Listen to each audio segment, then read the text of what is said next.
They're very clean, but that is fresh and strong.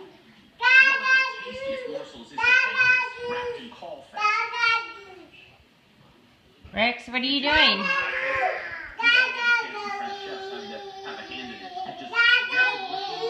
Very soft, just like a puree of meat seasoned with liver and cognac and shallot. That's pretty amazing.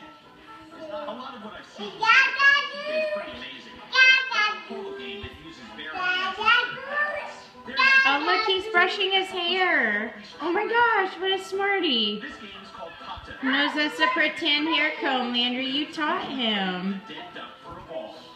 Like I said, gauchos know how to make use of whatever the open range can give them. And there are some upscale No one wears clothes in our house. swamps and mountains. Give them.